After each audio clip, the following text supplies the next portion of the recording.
திரு ஜவஹர் அலி, இப்போ அதிமுக எஸ்ஐஆரை வரவேற்பது எதனால்? ஒரு முழுமையான வாக்காளர் பட்டியல், 100% சரியான வாக்காளர் பட்டியல் அவசியம் என்ற அடிப்படையில் இதை வரவேற்கிறோம் என்று முன்னாள் அமைச்சர் ஜெயக்குமார் சொல்றாரு. அப்போ இதற்கு முந்தைய தேர்தல்கள்லாம் 100% சரி இல்லாத வாக்காளர் பட்டியலை கொண்டுதான் தேர்தல் நடத்தப்பட்டதுன்னு அதிமுக சொல்லுதா? முதல்ல நீங்க அனைத்து கட்சி கூட்டம்னு சொன்னீங்க. அது நிறைய திருத்திக்கணும்னு நினைக்கிறேன், தவற நினைக்க வேணாம்.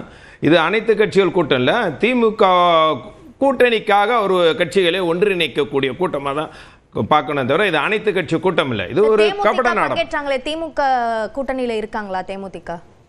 அது ஒருங்கிணைக்க ஏன் அதிமுக அழைப்பு வரல, பிஜேபிக்கு ஏன் அழைப்பு கொடுக்கல?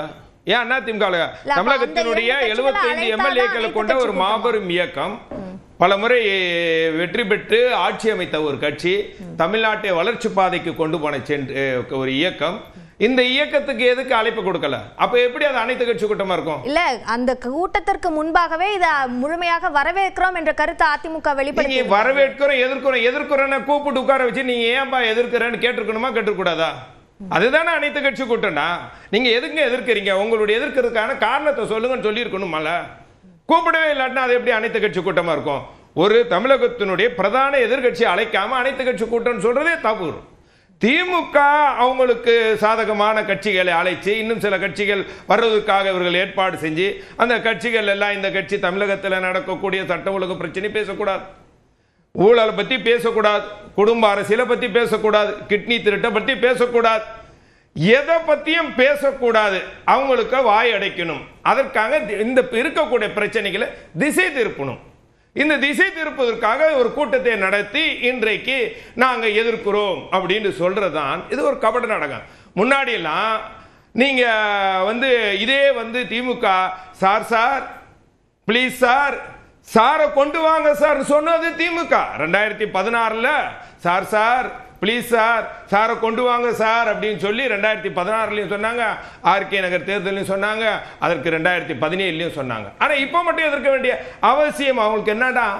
வேற ஒண்ணுமே இல்லை. ஏன்னா உங்களுக்கு போலி வாக்காளர்களா நீங்க வெற்றி பெற்றிருக்கீங்கன்னு ஒத்துக்குங்க. உண்மையான ஜனநாயக ரீதியில் ஒருவருக்கு ஒரு வாக்குரிமை என்ற அடிப்படையில் தேர்தல் நடக்க கூடாது. தமிழ்நாட்டில் கடைசியாக எஸ்ஐஆர் நடத்தப்பட்டது 2002-2004 ஆண்டுகளுக்கு பிறகு தமிழ்நாட்டில் நடந்த தேர்தல்கள் எல்லாம் போலி வாக்காளர்களை கொண்டு. கேளுங்க மேடம், 2004 நடத்தினாங்களே, அப்ப திமுக எதிர்த்ததா? ஏன்? அப்பனா பிஜேபி திமுக கூட்டணியில் இருந்தாங்க, அப்ப எதிர்க்கல. அப்ப கூட்டணியில் இருந்தாங்க, இப்ப எதிர்க்கிறாங்கன்னா மேடம் இதே ஒரு மொத்தமா நீங்க போலி வாக்காளர்களை வைத்துக் கொண்டு நீங்க அதிமுக ஏன் எதிர்க்கிறதுன்னு காரணத்தை கேட்டீங்க. நீங்கள் ஆர்கே நகர் தொகுதியில 40,000 போலி வாக்காளர்களை நீக்க சொல்லி அதிமுக ஏன் எஸ்ஐஆரை ஆதரிக்குதுன்னு அததான் சொல்றேன். ஏன் ஆதரிக்கிறோம்னா 40,000 ஆர்கே நகர் தொகுதியில் 40,000 போலி வாக்காளர்கள் நீக்க சொல்லி நாங்கள் மாநில தேர்தல் அதிகாரிகள் நாங்க மனு கொடுத்தோம், செய்யல.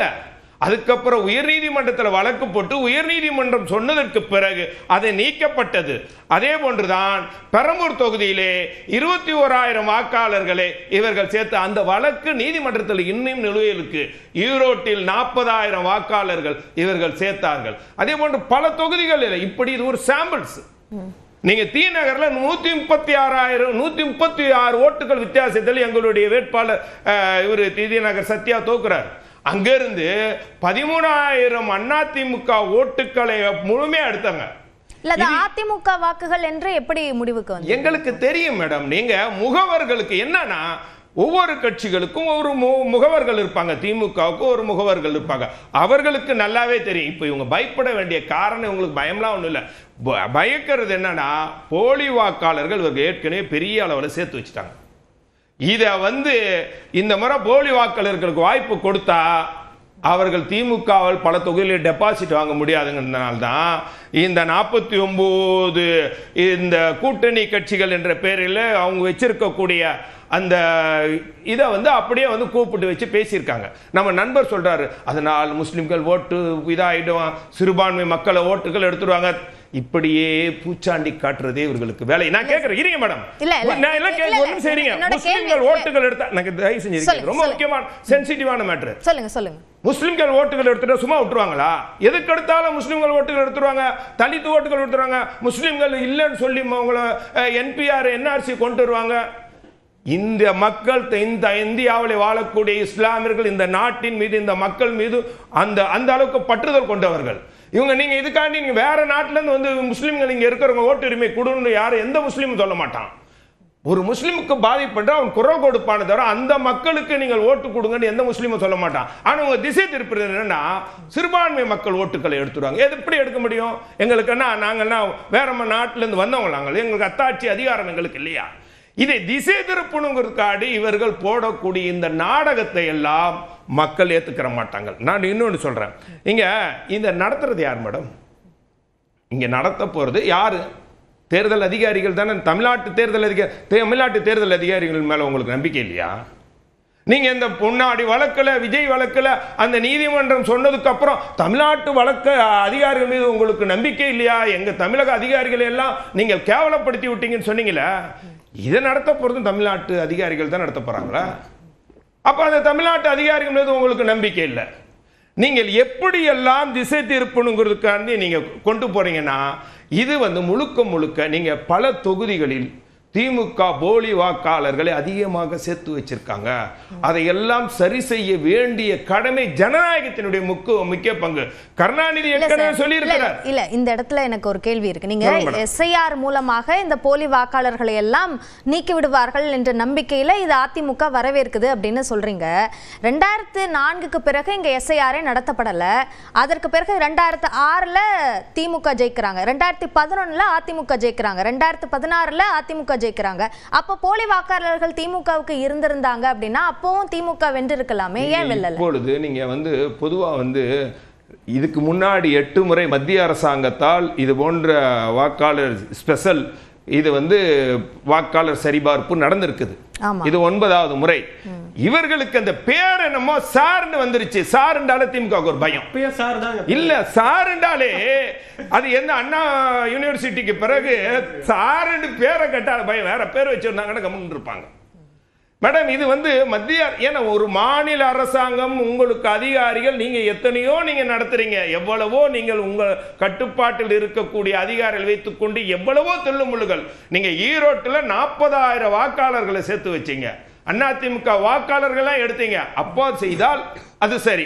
அப்ப கூட்டணி கட்சிகளும் குறுக்கிட வேணாம்னு சொல்லுங்க நண்பர். அவர் நேரத்தில் பேசுறேன். அதாவது இது நீதிமன்றம், இது இப்போ வந்து நீதிமன்றம் உத்தரவின் பேர்ல தானே இது நடக்குது. நீதிமன்றம் ஏதாவது தடை கொடுத்திருக்கா? பீகார் தேர்தலில் முடிச்சிடறேன். நீதிமன்றம் உத்தரவின் பேர்ல நடக்கல, ஏற்கனவே இது தொடங்கப்பட்டு நடந்துட்டு இருந்தது. அதுல ஆதார இணைக்கணும் என்ற கோரிக்கையோடு உச்சநீதிமன்றம் அந்த உத்தரவை கொடுத்திருக்காங்க. நீதிமன்றத்தினுடைய வழிகாட்டுதலின்படி இது நடக்குதா இல்லையா? வழிகாட்டுதலின்படி எப்படி? நீதிமன்றம் வழிகாட்டுதல். நீதிமன்றம் என்ன தெரியுமா சொல்லியிருக்கு? தேர்தல் ஆணையத்தினுடைய கடமை இது. போலி வாக்காளர்களை நீக்குவது தேர்தல் ஆணையத்தின் சரியான நியாயமான தேர்தல் நடப்பதற்கு சரியை செய்வது தேர்தல் ஆணையத்தினுடைய கடமைன்ட்டு நீதிமன்றம், உச்ச நீதிமன்றம் சொல்லி இருக்கிறது. அப்படி சொன்னதுக்கு பிறகு நீங்க எதிர்க்கிறீங்கன்னா ஒட்டுமொத்தமா இருக்கக்கூடிய பிரச்சனை என்னண்டா, இருக்கக்கூடிய பிரச்சனைகள் இங்கே இருக்கக்கூடிய இப்பொழுது புதுசா வந்து கே நேரு வந்திருக்கக்கூடிய அந்த வேலைக்கு ஆள் எடுக்கிறதுல அதில் உள்ள பிரச்சனை, கனிம வள கொள்ளை, திருட்டு, கொள்ளைகள், இந்த ஊழல், லஞ்சம், இப்படி இந்த அரசாங்கத்தின் மீது இருக்கக்கூடிய பிரச்சனைகளை எல்லாம் திசை திருப்பணும்டா. இவர்களுக்கு வேற வழி இல்லை, எதையாவது ஒன்று சொல்லி மடைமாற்றணும். அந்த மடைமாற்றத்தினுடைய விளைவுதான் இன்றைக்கு நான் இன்னொன்று நான் சொல்றேன். முடிச்சிருங்க, நம்ம திரு கனகராஜ் கிட்ட கேட்கணும். ஒரு வரியில சொல்லுங்க கனகராஜ். 2003ல நாங்க ஆதரிச்சோம், 2025ல எதிர்க்கிறோம் அப்படின்னு. எஸ்ஐஆர்ன்ற பேரு ஒன்னா இருக்கிற காரணத்துக்காகவே 2-1 எடுத்துக்கிறது அதிமுகவுடைய அறியாமை. 2003ல இருந்த கைட்லைன்ஸும் 2025ல இருக்கிற கைட்லைன்ஸும் ஒண்ணான்னு சொல்லுங்க. 2-1 கிடையாது. அதனால தான் எதிர்க்கிறோமே தவிர இந்த புரிதலே இல்ல அதிமுக. அதுதான் பிரச்சனை. நீங்க கேளுங்க, நீங்க பொதுவா வந்து தேர்தல் யாரு காலத்துக்கு ஏற்ப என்ன மாறி இருக்குன்னு மாநில அரசு ஊழியர்கள் தான் வந்து என்ன வர மாறி வீடு இருக்குன்னு வீடா வராங்க. சரி. முடிச்சிடுறேன் இல்ல. முடிச்சிடுறேன் மேடம். இல்ல அவர் நேரத்துல கூட சொல்லுங்க. இல்ல இது ரெண்டு பேருக்குமான நேரமும் இல்ல, இது திரு கனகராஜ்கான நேரம். அதுலதான் ரெண்டு பேரும் பேசுறீங்க. 2003க்கும் 2005க்கும் இருக்கிற ஒரே ஒரு மிகப்பெரிய வித்தியாசம் என்னன்னு சொல்லுங்க. அது உங்களுக்கு தெரியுமான்னு நான் தெரிஞ்சுக்கிறேன், அவ்வளவுதான். எங்களுக்கு தெரியும் சொல்லுங்க பொய்களை சொல்லி ஏமாத்தி மக்களை சொல்லுங்க. அந்த வித்தியாசமே தெரியாம என்னங்க நீங்க சொல்றீங்கன்னா சிறுபான்மை மக்கள் ஓட்டு எடுத்துறாங்க, தலித் மக்கள் ஓட்டு எடுத்துறாங்க. இப்படி ஒண்ணே முடிச்சிரேன். நான் நேரடியா ஒரு நீங்க ஆல்ரெடி முடிச்சிட்டீங்க திரு ஜவஹர். 2003 சரி, நான் கேக்குற கடைசி முடிச்சிருங்க. திசை திருப்புற கதையில தான் அவர் பண்றாரு. சரி, முடிச்சிருங்க. திசை திருப்புன்னு திரு ஜவஹர் அலி முடிங்க கருத்தை முடிச்சிருங்க. அரசு ஊழியர்கள் போறாங்க, அதோட சேர்த்து அதிமுக கட்சி சார்பில் முகவர்களும் போறாங்க, திமுக சார்பில் ஒரு முகவர்களும் போறாங்க. எல்லோரும் சேர்ந்து இந்த வீட்டில் ஆள் இருக்காரு இல்ல நோட்ட போடாங்க.